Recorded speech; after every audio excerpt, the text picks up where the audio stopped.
Next up here, we have a basically anti-2 diamond base, since the town hall is a little bit centered in this case and not too outside on the flanks.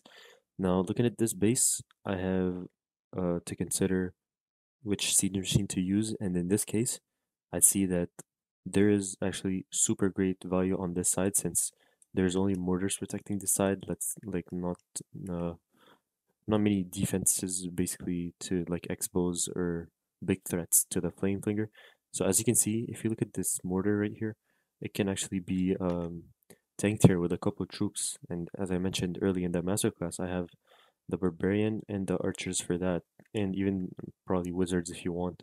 So if I only tank that mortar, at least I would be able to get down these things, or maybe not the multi-archer tower, but at least these buildings right here, which set a great funnel first of all, and second of all, it's big key defenses that can potentially stop my attack later. So it's surely gonna take down this entire side right here, and the Yetis coming out of the flame finger can also uh, go and like finish off some defenses that any there is remaining with the Yeti mites. So here I usually have two um,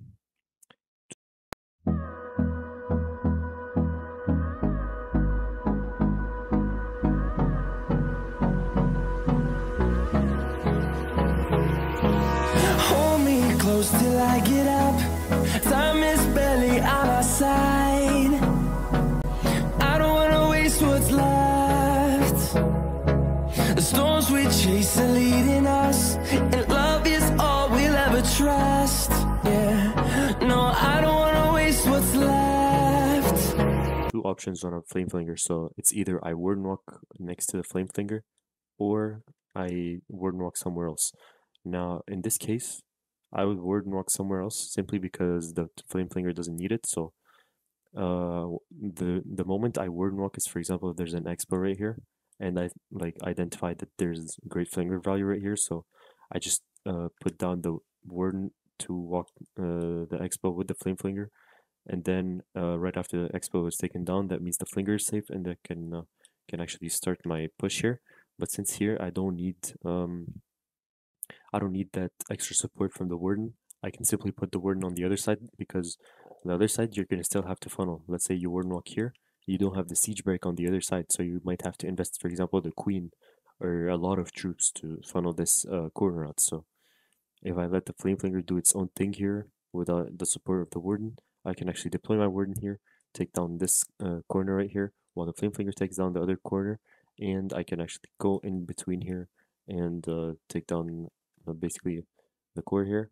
So if I take a look here, the wall breakers might be just a little bit difficult because I have this wizard tower right here. I have basically this wall, and there's this wall. So I'm not gonna wall break at all here. I'm simply gonna take my jump and put it to open up this part so that I don't open up the scatter. I want everything to go into the core here. So I just want to put the jump here to get access to the core instantly, since anyways the jump won't be useful for later, since the spiky ball and the earthquake boots open up the back end here. So after the warden walk, I'm gonna push in with my heroes like this, and the baby dragon in this case is gonna be used like right here, simply to set the funnel on this side, since there's nothing funneling this side. So that I don't want my throwers and my push to go and walk like this. So I'm putting the baby dragon right here to make sure to clear out these buildings, so that when I finish the warden walk and lure it with the throwers and the push, everything goes in here, follows the jump, and goes right into the core.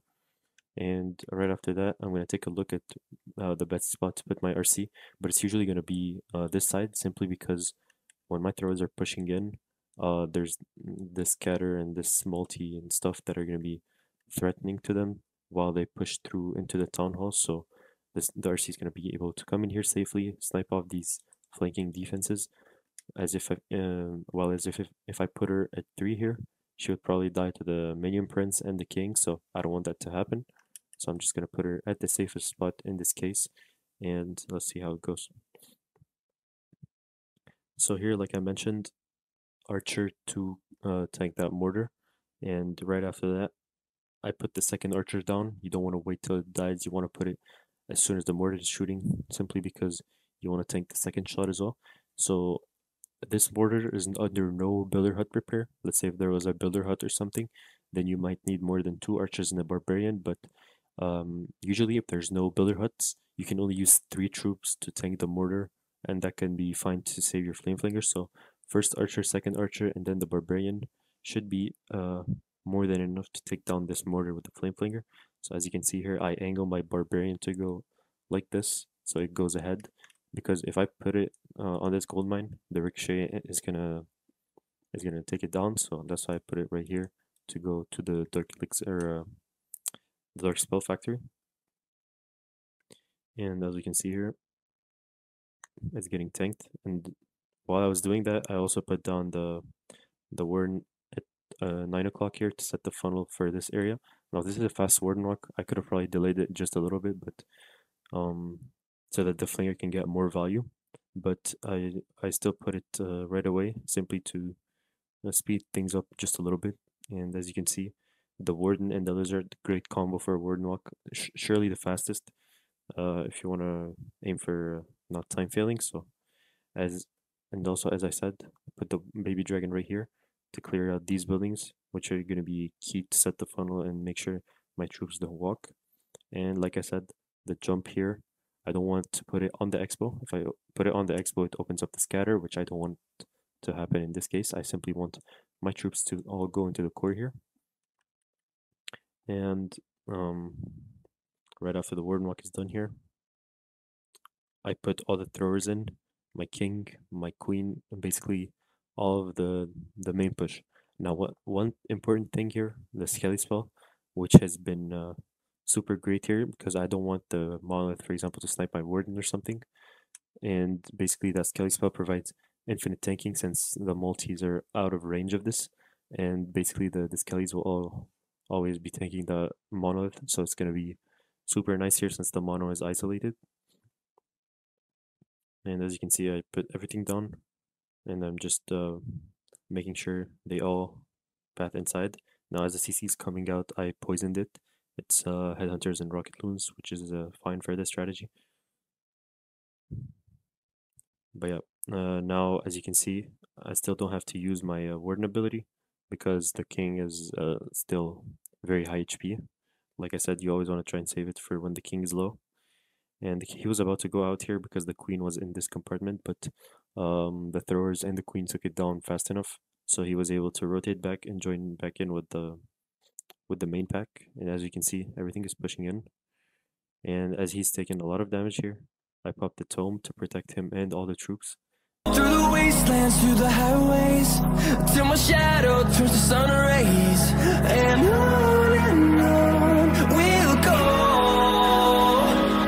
Through the wastelands, through the highways, and on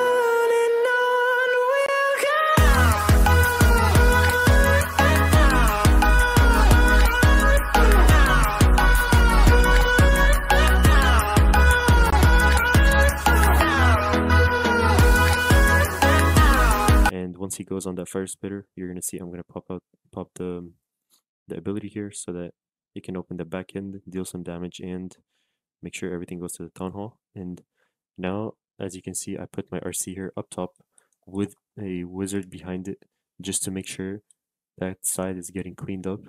As you can see, there's no threats to that wizard at all, so he's gonna be able to clean up that side very safely. And as you can see, the flame finger at the same time, it died to that mortar right here, which didn't take down the multi-archer tower, but it's fine because I have the Yetis and CC, which are going to be able to take down that multi-archer and probably more defenses with its Yeti mites. So as my troops are pushing through here, I encountered the Giga Bomb, which is pretty fine, honestly. But yeah, I see that my queen is taking a lot of damage here, so I just pop her ability and rage her up. Like I said, 3 queens in the rage, super OP here, especially for the back end. And as you can see, there's not much left. I just clean up and try to get some wall breaks to get my troops out of there, but it doesn't really work out. But yeah, it still crushed the base here. Still have CC left, all the throwers, my RC queen, and yeah, basically was pretty fast too. I think it was around the 2 minute 30 range, which is usually good speed with this army. So here I am. I'm gonna do the Legends League live attacks right now. So let me just make sure that I have everything.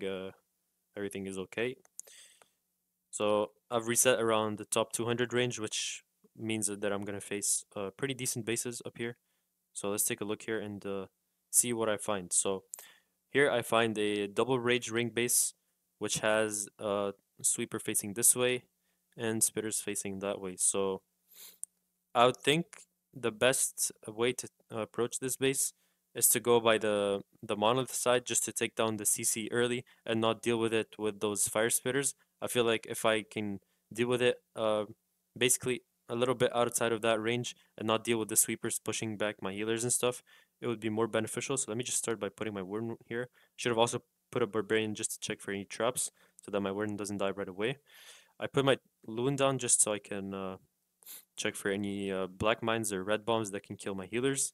And now I'm just warden walking that ricochet, and I'll just siege breaks the top side simply because even if there's good flinger value, I feel like it would be too slow compared to my warden walk. So I'm just going in here with the throwers since my funnel is done, and now I'm gonna put one ice golem to tank, and then I'm gonna put my two cocoa loons and basically everything down, and now I'm just gonna put the barbarian to tank in here for the siege breaks. And as things push in, I'm just raging. And now that my siege breaks is set, I'm just gonna wall break for them since since I don't need the other wall break. Now, as I said, you always want to try and save the king ability for as much as possible. That's why I popped the Warden Tome here. It's gonna get popped in the core, but those few seconds actually got the spiky ball and the earthquake in the core, which helped me very much here, so I can get a ton of value from it. Compared to if I popped earlier, my throwers would have to deal with a lot of those stuff. So I'm just gonna put the RC down here since the Yetis are already taking care of the top part, and I'll pop the RC ability here in just a moment. I'm just waiting for her to clear those trash buildings so that I can get value out of those spears. Now things here are slowing down quite a bit. I've lost a couple of my heroes, but as you can see, the healers are still with the throwers, and with them being able to take everything out of range, I was able to push through this core here. And as my RC approached this warden, I'm gonna send a headhunter, and with this shield, I'm gonna be able to take down a couple of defenses, and it should be a 3-star here with the remaining spears. I'm just gonna put down my cleanup.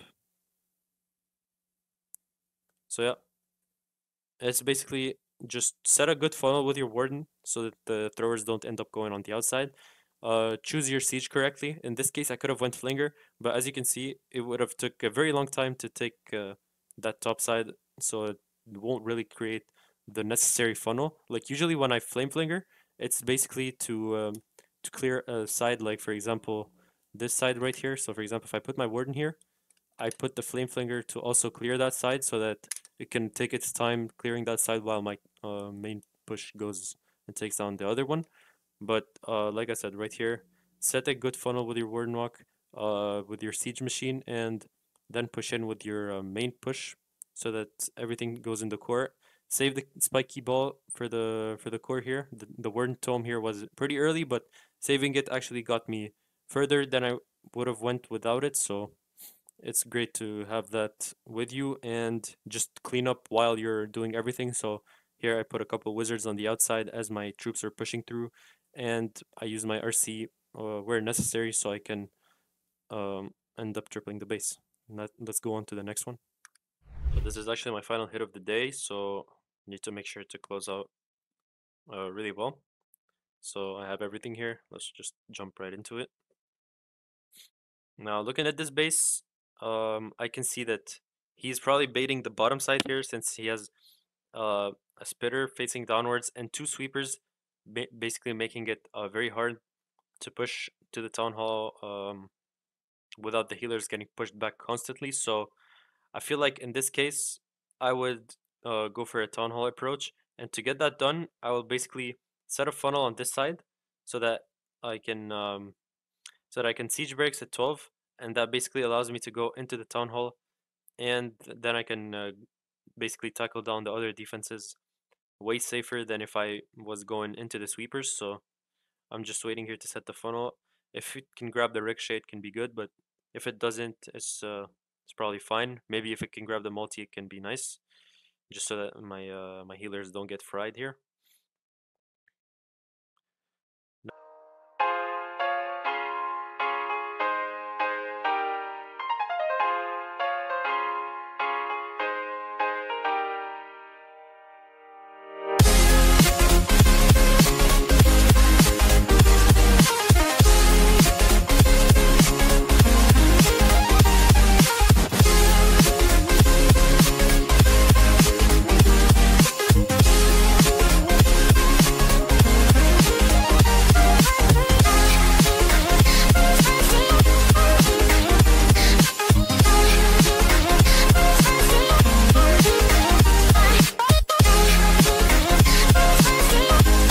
Put the sky spell just to distract this warden, and I'm also gonna put a ice golem just so I can make sure those siege break troops don't die right away with the baby dragon. So then I'm starting here with my throwers. I'm gonna put a ice golem down and the wall breaker here to open up this first part of the base. I'm gonna put the king and the queen balloons to check for any air mines, and I'm gonna send in my second wall breaker here with the rage to access this town hall compartment. Now my king here is walking a little bit, but he should be fine to rotate back. So I'm just gonna wait on that. And as you can see, I waited on my poison here because it was a witch CC. If I didn't poison those witches, my troops would have been stuck for so long there. It would have actually been not beneficial for me. So I see that my king is walking here, which is a little bit of a problem, but it's fine. I'm just gonna pop it here. It at least sets a good funnel on that side so that everything just pushes into the core. And as you can see, I delayed my warden ability since the king was already dying anyways, so I'm just going to save it here for the rage tower in the back end. And I'm just being patient here and pushing through. I still don't need the warden ability. And right here, I'm probably going to pop it. So there we go. Now for the RC, I'm just going to put it here on the left side to take down the Teslas with the shield. And I'm going to freeze that multi, pop the queen ability, and rage her so I can get some value out of her and the clones. Now I can already start cleaning up a little bit. So maybe, yeah, a wizard behind this RC can be nice. Gonna put a couple sneaky gobs for this dark elixir. I'm gonna put a wall breaker just to open up for those sneaky gobs. And for the back end here, I'm just gonna delay this freeze. And the wizard probably can go right here since it's out of range. Can also put these troops on the mortar since the mortar is also out of range. I'm just going to freeze everything here since the RC is pushing in. And it should be another triple here. As you can see, it got a little bit close on time, which is why you need to clean up while you're pushing in. It's very effective so that you don't end up time failing here. So yeah. So before I conclude this masterclass, I would like to just take a recap here of the strategy so you can remember the key points and make sure you can identify the bases correctly. So when looking at the base, you always want to look at two things. First of all, the sweepers and the fire spitters, as those are the most dangerous things you can face in a base. First of all, because the sweepers can push back your healers, and the fire spitters can basically kill your warden walk or snipe your healers through your troops. So you always want to try and go on the opposite of those. And as I mentioned earlier, since Town Hall 17 has no poison in the Town Hall when you take it down, you can also opt to go into the Town Hall sometimes, which can be super beneficial, so keep that in mind. So first of all, you always want to start off with a warden walk after also selecting where you're gonna warden walk safely. And afterwards, you set a funnel with the warden walk, and the other corner, which is going to be funneled, is going to be funneled by either one of the two siege machines here, which is either the flame flinger or siege barracks, which are used basically in all the cases. And most of the time, it's going to be siege barracks since flame flinger is well protected in most of the great bases. So after setting a funnel with your warden walk and the siege machine, you want to go in with your troops, and you open up the first layers of the walls of the compartments with the wall breaks. And right after that, you put the jump to access the core. And for the king ability, you want to try and save it for as long as possible. You don't necessarily use it as a wall break ability, but more as an ability that takes down the key defenses and opens up the back end. So to make sure your king goes as far as possible, you want to time the warden ability depending on your king. So if your king is still full HP, you can hold on to the warden ability. If your king is low and taking a lot of damage, you can end up using the warden ability here to protect him and make sure he goes in deeper. Just like one of the live replays I showed, I had to ward knock very early to make sure the king goes in and takes down the entire core. So right after that, you're gonna also have to clean up actively because this is a pretty slow troop. So since it's single targeting, so it's gonna be targeting one building at a time. So if you don't clean up actively, you might run into time issues near the end since sometimes they get stuck on walls and stuff, and their attack time is pretty slow. So as soon as you see like the flanking defenses or the defenses on the outside get taken down, make sure to be putting wizards down or the sneaky goblins to be cleaning up the final buildings of the base. And with that, the masterclass comes to an end. So thank you guys for purchasing this masterclass and sticking through till the end to learn the new meta army, the Thrower Smash. If you guys want to practice this army efficiently, make sure to be attacking your own bases in friendly challenges so you can practice base identification and practice your execution. And also, if you'd like to compare your execution with mine on the bases that I've attacked, the base links for these bases will be provided in the Google document so you can practice at your own leisure and make sure you get down the same execution as me. And if you guys would like to support Blueprint and its pros to be able to produce masterclasses like this, make sure to go in the item shop and support Code Blue. Right now, there's great packs by the time I record this, so make sure to grab those and use Code Blue if you'd like to support us. Until the next masterclass, peace out.